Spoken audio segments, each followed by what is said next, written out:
This is Caffeine and Coils, and I'm Deanna. And I'm Jenny. And today we have a special guest with us. Do you want to introduce yourself? Michael Hopkins, residential sales manager for Mingledorf for North Georgia. Right. How long have you been with Mingledorf? So just out of curiosity. My first day was November the 29th, 2012. Wow, down to the day. That's impressive. Mine was the 28th of 2020. Really? Yeah. That's pretty cool. Mm-hmm. So we're pretty close in anniversary dates. Yep, I had to do it for insurance if I remember right, because of the holiday. All right, well, can you share a little bit about your journey in the HVAC industry and what drew you to this field? So it was pretty, I don't know, a little different for me. So my grandfather was a brick mason, and that's what I did with him in the summer times, not by choice. And, I hauled mortar and did bricks, and, he wanted me to get a trade. So, one summer I tried plumbing in high school, and then the next summer I tried HVAC. It kind of stuck. And my 30 years in the business was last year. As I came right out of high school and got into HVAC, started at the bottom, wrapping pipe at Shoemate, I'll never forget it, and worked my way up, and then, mid-career, went back to college, kind of got my degree, all that sort of stuff, but this is all I've ever done. It's really, I enjoy HVAC, but, I started out at the bottom of the business and just worked my way up through installer, service tech, and then ran a dealership for many, many years. And then I worked for another manufacturer before I came to Mingledorf's, and then I came to Mingledorf's in 2012. All right. Yeah, it sounds like you have some really good experience. So thanks for sharing that with us today on this episode. So can you talk about like our topic for today? Just a little bit more about... Oh, yeah. We're going to talk about Michael's advice for people coming into the industry and finding a mentor, that kind of stuff for technicians. So what do you think are the most critical skills for an HVAC professional to develop early on in their career? I think one of the most important things for a young technician that they don't really teach in technical school is probably people skills and dealing with homeowners and conflict management and that sort of stuff, because like I said, in technical school they teach you how to repair them, how to fix boards, how to rewire stuff, but they don't really teach you how to deal with people and talk to homeowners and address needs. So I would say that's, a lot of the training we do at Mingledorf's in our sales training is teaching technicians to be able to talk to homeowners, and because some guys just don't like doing that, right? That's why they're a technician, because they want to work on things and they don't want to really have to interact with people. Yeah. Unfortunately. But they have to have some of the most interaction with people about anybody in the trade, honestly. Yeah, and I think that's something that we're going to struggle with for probably every industry, especially with kids coming up, because it's just different now with social media and everything. People aren't dealing with each other face to face as much anymore. Right. I can tell even when I go like out to eat or whatever, and I'm ordering, I can tell that the people are usually a little bit more socially awkward than I remember us being when we were teenagers. Yeah, I think COVID kind of contributed to some of that for our young people. I mean, spending that much time at home and behind a screen and not really having interactions face to face really created somewhat of a barrier. So I think we are going to struggle with that. I know we actually did an episode on customer service skills and kind of what technicians go through and what the expectations are. So I'd love to be able to link the classes that we offer to in our description for this episode, just because that is so important. And I think we do need to talk with these trade schools and get that, somewhere in the curriculum, because it is such a big deal and it's so important that they're good at it. So how can someone in the HVAC industry advance from like an entry-level technician position to maybe management and then ultimately leadership? I think it's about what I deal with when I deal with HVAC business owners is not necessarily the technical ability, because you can teach that even if someone doesn't know it, but it's really just goal oriented, like, accessory sales, running so many calls, pulling on call. I mean, the other issue that we have in the business right now is honestly a lot of the younger generation just don't, they don't want to put into it what we used to have to put in it. And I don't want to sound like the old guy on the show here just saying that's the way we used to do it, but it was completely different. When I was a technician, you had to run 8 to 10 calls a day. It was not optional, and if you didn't want to, the company you worked for at that time would just tell you to bring your keys in and, hire somebody else. Well, it's not that way anymore. So I would say somebody that really wants to go to the next level is just concentrate on what the things that you know need to be done and be a good mentor to your other peers. And if you start doing something that is good for the company, teach others how to do it. I mean, I think that goes a long way. I think, when you have knowledge of how you want to get somewhere or whatever, you got to pass that on to somebody else so they can do the same. Yeah. I do that with my salespeople. Like, I wouldn't ask them to do anything I wouldn't do. So, it's part of it. It's the culture, and get all the training you can get. And I know later we're going to talk about a mentor, but I think that's a really big deal. Mm-hmm. Yeah. And getting that established. That's really good advice, just to act as a leader, even if you're not necessarily in a leadership position at the time. There's a lot to be learned and gained from that. Yeah. And I think the generation now has an advantage over what some of us had to deal with. So, in my career, I always had to fight my age because I was young, and I pushed myself to do, other things, go above and beyond. And a lot of times I would get looked at because I was too young to be doing what I was doing. Well, I don't really think that's fair. If you have the skill set and the intuition and the drive to do it, then your age really shouldn't matter. And I think through COVID, a lot of that has went away. Like, the right employee for the right job is more where it is now, instead of, what age are you, or how long have you been in the business, or whatever. Yeah. And I think as we struggle to get people in the trades, it kind of becomes less of a issue because it doesn't really matter now. We just need somebody that has the skills to do it. Yeah. Right. What do you think are the most significant career challenges that you've faced? Just finding a home, right? And figuring out what you want to do or how you want to do it. There's advantages to large companies. There's advantages to family-owned companies. There's advantages to small companies. I think that's really what you have to identify, where you want to be long-term, and how does that fit into your family. I remember when I was running a dealership on a Sunday, I had to go deal with a problem, and my wife looked at me that day and said, something's got to change. Like, we shouldn't be 7 days a week always dealing with it. So I just think, and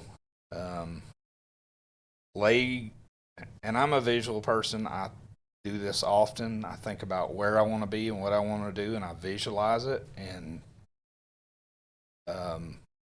frankly, in my career, it's worked a lot. Yeah. And, when my grandfather kind of told me about it, honestly, I thought he had lost it a little bit maybe. But now looking back, he was spot on, 100%. Yeah, I think that a lot of research has come out in recent years about visualization, and it actually works to actually visualize yourself hitting your goals and doing those things. I do that a lot too, so. That's very good advice. Mm-hmm. What are the most important certifications and ongoing education in our industry, and what do you recommend as being the where you would lead younger technicians to go towards? Man, they have so many advantages today, just with tools. like their tools are insightful and they tie into Service Titan and they post pictures and pressures and all that. So, I mean, I'm super jealous of that because I didn't have any of that as a technician. And they have the internet. And they have the internet. They have the Carrier Bryant Service Technician app. I mean, I think we have such an advantage too being at Mingledorff's, just because as someone who worked for another distributor, the training that was offered there was nothing compared to what we have here. And I mean, there's just so many resources that we have available. I hope everyone is taking advantage of them. Yeah. I would say, NATE training obviously is very, very important. Get ahead of the curve. Get the workbooks. I mean, there's many people here that can help you get the workbook to study before you have the test. Funny story going back, Jim Satterfield and I worked together when we were very, very young, and, we got called that morning and said, hey, you're going to take your NATE test. We haven't had any training. That's all right. You'll pass. Just y'all show up here and take the test. And so I agree with you. There's so much more now with all the training that Mingledorff's does, the factory does, NATE, the tech schools. In one program I'm excited about that Hall County does is we have a LCCA, which start talking about that in middle school, and my wife actually tries to push some of the guys towards trades that she teaches. And, that program going through school, and then what some of our dealerships do with that school and sponsor them and do like a signing day. There's so much out there now. And, I'm on the board at Gwinnett Tech and constantly trying to get more resources and things available for the trade. Because, I was one of those kids in school that probably wasn't college bound right out of the gate. And really this career kind of settled me down and got me heading in the right direction. So I'm so happy we've transitioned back to talking about trade schools, because I think when you and I were leaving high school, it was, we were kind of pigeonholed into this mindset that we had to go to college and we had to do whatever it takes to be able to afford it, and that's how you're going to have a career. And I mean, we have so many different people now. I mean, if you listen or know anything about Mike Rowe, he's really into pushing the trades and getting people back towards, working with their hands. And we need people in the trades just as much as we need people, to do the kind of stuff that we do on the computer and sales and different things like that. But we really are suffering because of that mindset that we were all pushed into. So I'm really thankful that we're getting back to, the trades are not a bad thing, and there's opportunity all the way through any of these trades that we've talked about today. Oh, and 100%. And I mean, HVAC is almost recession proof. I mean, I've been through 3 or 4 turn downs in my career, and honestly, I had work to do the whole time, made good money the whole time, and it was a blessing because I watched a lot of my friends be in other industries and it wasn't as good. So I agree with you. I feel like when I was in school, to go into the trades was looked down upon. Mm-hmm. All you heard was college seal, college prep, and I completely understand that. But, there's several guys out there in the technician world that easily are making 6 figures and can do that their whole career and really, frankly, play out their journey how they want to do it. I mean, with the right steps. And not only is it recession proof, it's also AI proof. With that coming up now, the robots aren't going to be able to work on our air conditioners, not for a while. At least not for a while. Yeah. I mean, maybe the year 3000 or something. But. Well, and that's what I'm talking about with the social skills with the technician. That's probably the most important thing. Where you park your van in the driveway. Is she going to pick up the kids from school? You just got to be aware of all that and think about it. And, I would go and have a whole street on maintenance, and I would pull in that neighborhood that day and be on that whole street all day. And those customers became my friends. I mean, I still have customers when I was a technician that still call me today and ask for recommendations. And, you know, it's just, they want somebody they can trust. It's that simple. And, you know, it's like Bud Mingledorf says, if you take care of the customer, everything else takes care of itself. Yeah. So. Absolutely. You had mentioned earlier about, you know, working on a Sunday and your wife getting mad at you about it. So how do you maintain a balance with the demanding nature of the industry? Well, I think some of the business owners have adjusted to that. And, you know, whether they've went to 410s or no overtime.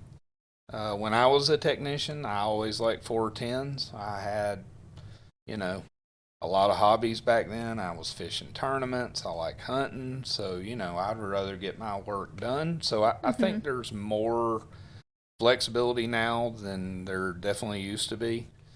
I think you should ask your employees what they want. Some people don't want to work 7 to 5. They want to work 10 to 9. I mean, it just depends on who they are. And once you find those people, and you know, everybody's skills kind of balance off each other, but I mean, you know. That's really good advice to have, you know, kind of get the voice of the employees involved. I mean, you know, sometimes I think a little of that can go a long way and maybe a little too long of a ways, but I also think not listening enough can really get you in trouble too. Yeah. Well, I mean, you know, when you go on call, you know, you got to be ready to work because, you know, usually, like, let's talk about this week, we have weather coming up, going to be highs in the 30s, lows in the 20s.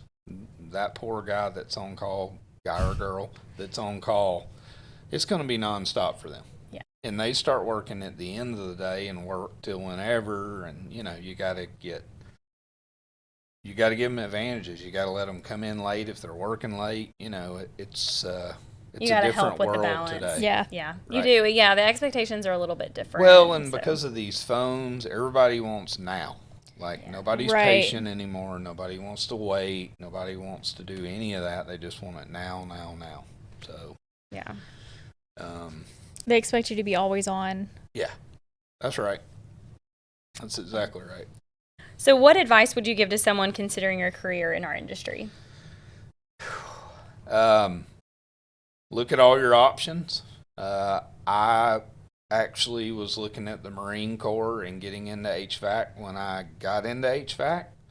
And a friend of mine was a Marine. He goes, listen, I'm not trying to talk you out of this, but I want you to go see what you would be working on in the Marine Corps. So I go, I look at this stuff, and it's stuff that we don't even work on anymore in the civilian world. It was completely outdated. Sounds about right. Yeah, it was kind of unbelievable for me that the stuff we were working on in the military was stuff that was already outdated in the civilian world. But, you know, find your path, and, you know, whether it's in school or you're already out of school, I really think you got to figure out, you know, what your personality is, and then kind of back into what you think you'd be good at. There are 2 or 3 young guys that I mentor and do kind of weekly coaching for, and the very first thing that I have them do is I want to know how their personality works, and then we can get to how that works in this business. That's usually where I start. Because some people can talk and are salesy, and some people just want to go put it in and not talk to anybody. So they would probably be more geared towards an installer versus a service tech. So really just know who you are. And then I always tell any of the companies that I deal with, you know, if you get a guy that's got a good mindset and can talk to people, you can teach him the technical piece of it. So get somebody that has people skills and then maybe move towards this. You don't have to be the most technical person in the world. So, you know, there's tons of opportunity, you know, but it's really just figuring out what you want and then kind of backing it into this business and figuring out what works best for you. I think that's good advice too. I kind of wish that I would have done a little bit more personality, like self-personality research before starting my career, because I think it would have helped me, give me a leg up. I think that's something that they probably don't do enough right out of school or even in college, really. Yeah. I actually did that. I didn't go to college right away after school. I was done with school. I didn't want to do school anymore. So I just, I got a job like at a bank, and 4 years later, my friends were all graduating, and I was like, man, I probably should have done that. So I went to a community college and started taking, like the basic, like math and literature and all that stuff. And I had to take a test to see like what career I wanted to go into. Mm-hmm. So that's how I decided to become a graphic designer. That's a cool story. Yeah. So you mentioned a little bit earlier about mentorship. So do you want to tell us, did you have a mentor that influenced your career? It's my grandfather. That was kind of like my person. Yeah. Right. And he kind of pushed me a lot. And I can't thank him enough. It's kind of crazy. Being a young guy, working, being a technician, and, I wanted to get on to the manufacturing side and work for a manufacturer. And, in my eyes back then, there was no way that was ever going to happen. In my eyes. And, he just saw through it. More of that visionary stuff and think about where you want to be and all that. So he was definitely my mentor. And that's kind of how I am with my employees and young people, is you got to pass it on. Yeah. You can't keep it in. And, like I said, I currently have 2 guys that I talk to on Friday mornings. We have a download. One of them's graduating from Georgia, looking to get into our field, trying to figure out where he lands. And, I have another one very similar, and, I think that's important for you just to pass it on and to have a mentor. We have a really good program here at Mingledorf's called Mingle Buddies, where you can reach out to somebody in the division you want to be in and talk about what you want to do. But I am big in that. Yeah. Like I ask my salespeople that kind of work for me, I try to pass on any knowledge that I have to them to help them be better. That's a big deal for me. And,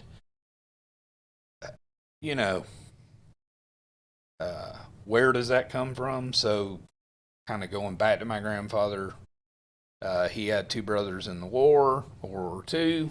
He was the youngest. He had to lie about his age, leave home, go to Savannah to learn how to lay brick. Back in those days, people didn't want to teach you a trade because they didn't want you to take their job. So when that happened to my grandfather, it kind of pushed that down to our whole family because he was so appreciative of learning the trade and passing it along. So that's probably why I'm so passionate about that. Yeah. You gotta help people get where they want to get. It's that simple. Yeah, I think that's really valuable. I wasn't close with my grandparents or anything, so I didn't have a mentor like that growing up. So I think it's really important to have programs and encourage people to teach, the people in the industry, because not everybody has that. That's right. Yeah. And I think it's important to remember, like I know you said that earlier, in those early days, they didn't want to teach the trade because they feared for them to take their job. I think we've all learned that there's, a rising tide raises all the ships, and there's room for so much growth in the trades in general. So not to be scared and not to hold back from that. How can someone young in the HVAC industry find a mentor? And what should they look for in a mentor too? Because that's important. Yeah. Well, I mean, for me, I always try to be around people I want to be or want to be next in my life. So I would tell you to shoot for the stars. I mean, if you want to be a CEO, you want to be a principal of a dealership, you want to be a sales rep, I mean, you got to start with those people. Early on in my career, there was a sales guy out there named Herb Harris that was a territory manager at a company that we bought our stuff from, and I saw him and said, man, that looks like a really job I'd like to do one day. And my stepdad was a territory manager for Caterpillar, and I saw him do that same career selling tractors. So, I mean, figure out what you want to be. Don't ever be scared to ask, because, some of these young guys that call me up and say, hey, I know a lot about you, I've heard about you, would you mind talking to me? Mm-hmm. I mean, I don't know of a person like a David Kesterton and a Bud Mingledorf, myself, whoever, that when you have somebody reach out that wants to learn more and do more, why wouldn't you help them? All they can do is say no, but most people aren't even going to do that. So no, I don't think so. What do you think we should do to ensure that the next generation of HVAC professionals are well prepared for leadership roles? I think you got to understand what being a leader is. Frankly, it's changed a lot. I mean, for my guys is real simple. I'm a little bit different than a lot of people in this role of, I have two sayings: help the customer save more money, help them make more money. That's very important to our dealerships. And, talking about the latest and greatest fan motor or fin or technology, listen, a lot of these guys have been in this business 30 years. They don't want to hear about the next fin or the next fan motor. Some do. But just giving them the tools to lead them down the path they want, I think is more important than coming out and talking a bunch of stuff that may not move the needle. Like, help them get more employees, help their employees grow, which is, what I teach my sales team is partnering with your dealership. Figure out where they want to be long term. Will they want to sell their business? They want to grow their business? What do they want to do? And then we have a checklist, that we use, and we score the dealer based on their answers. And then we sit down with them and come up with a business plan. So, that's a little bit far from your question that you're asking. However, it's just preparation and figuring out where the dealer or the individual is today, and then where do they want to go. Yeah. Guys that want to get into sales, guys that want to, run a service department. I mean, there's all these different things that each one of those is different, and you got to have a plan to execute. So. That's good advice. It is good advice. Do you know of any formal mentor programs that you could recommend for our industry that you might think are particularly effective? I've thought about that a lot since I saw my list of questions. And that one I struggle with, and I think maybe that's something, Hardy is good in our division. In the distribution industry, yeah. For distribution, yeah. They got sales training and stuff like that, but, maybe that's an opportunity for Mingledorfs. I think it could be a big one. Yeah. Because I don't know how many of our competitors are doing that or would do that, but I do know that Mingledorfs would do and be interested in doing something like that. I mean, frankly, that's why I'm on the board at Gwinnett Tech, because I want a local school that I had connections with as a young man to prosper. Because, there's issues with technical schools right now where guys just go from one certification, the welding program, to the automotive program, to the HVAC program, to the electrical program, and they actually have no intention of doing any of those programs. Their education is getting paid for, and they're just getting educated. So the big objective we have right now is to figure out, of those people that do go to technical schools, who wants to make a career out of it and why? Because, you know, you go see these instructors in these technical schools and they tell you it's 20 to 30% are really going to get in our business, and the other 70 are just going to move to the next program. Interesting. So, yeah, and, you know, most of those guys were in the military, and that training's getting paid for, and, you know, that's unlimited to them. So, I mean, you can't fault the guy for having all the certifications and wanting all the education. However, we have a big shortage in our business that we've got to kind of make up for. So, you know, and this is not just one technical school facing this issue, it's most of them. I think it was really neat, too, that last year at our annual dealer meeting, we were able to partner with some of the local trade schools in Mobile, Alabama, where we hosted the meeting. And I didn't know this until recently, but several of the trade school students that attended that show were actually offered jobs through a lot of the contractors that attended the show as well. Yeah. So I think as we can get those initiatives started and keep those happening, we can kind of partner and help that transition happen too. Yeah. Well, and I think, you know, this is something that the dealers should do. There are certain dealers of ours that are fully engaged with tech schools and do the programs and do the signing days and all that thing. I would challenge all of our customers to get involved, go to the technical school. You got to go more than one time. Yeah. You know, you can't go one time and want to get all the employees and put nothing in it. You get what you put in anything, right? So I think that's probably something that our dealers should work more on. And some of our dealers have their own training camps where they train a green technician from the beginning to what they want. But, you know. Yeah, for the women out there, we have Women in HVAC has a mentorship program as well. Yeah, they've done a really good job with that. But sorry, guys, I don't have anything for you. Well, you know, you always worry about the details anyway. Yeah. So we're not surprised that you guys have a program already established and ready to go. Yeah. Can you share an example of how mentoring someone else has positively impacted your career? Golly, I have probably quite a few of those. You know, in our business, we have what we call walls, right? So wall 1, 750,000 in revenue, wall 2, $1.5 million, wall 3, 3 to 4 million, wall 4, 8 to 10 million.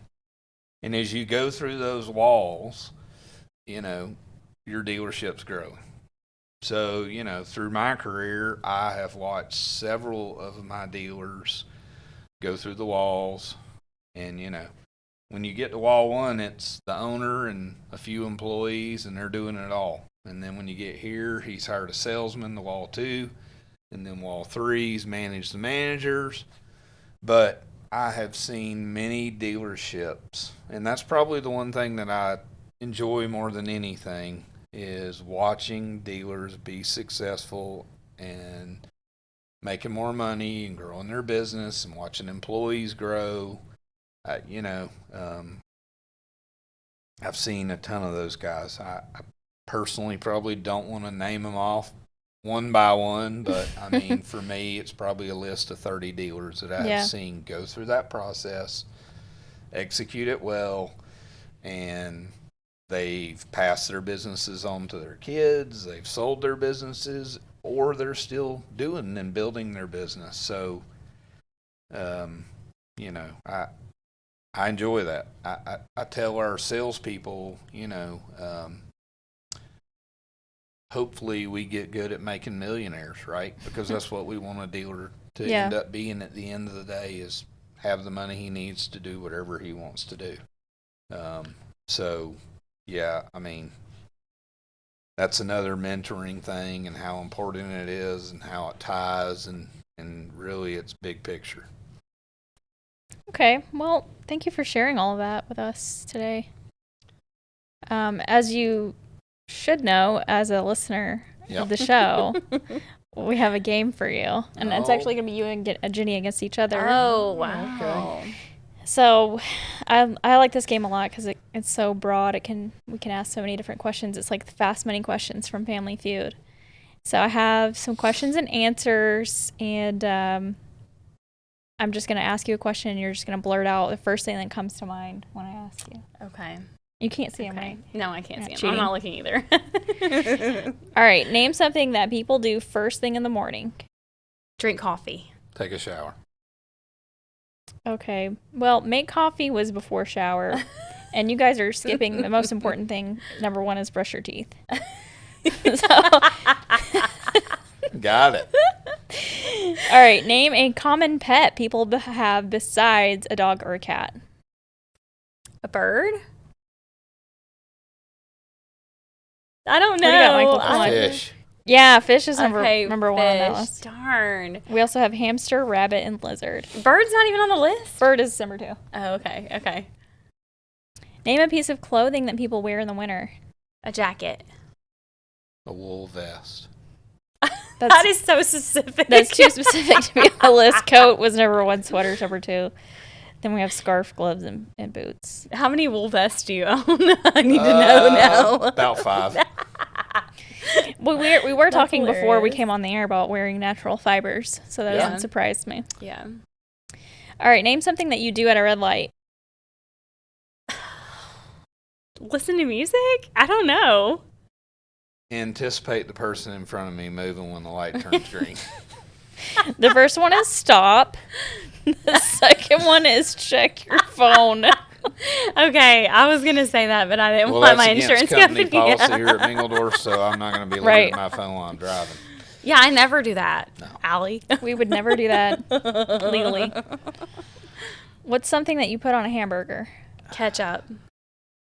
Pickles. Pickles is last, as it Tell should me be. ketchup is like top 2. No, top 2 is cheese and lettuce. Wow, that's weird. Cheese is number 1, guys. Come on. I guess, yeah, I don't know. All right, name something people put in their wallet. Money. Pictures. Photos is number 4. I don't think people do that. Do you have pictures in your wallet? No, I have a don't little either. small wallet now. Producer Scott, do you have pictures in your wallet? No. Okay. Yeah, I don't think people really do That's that like much that's anymore. a dated practice, isn't it? I guess people Money used was to, number though, 1, for though. real. Yeah. Yeah.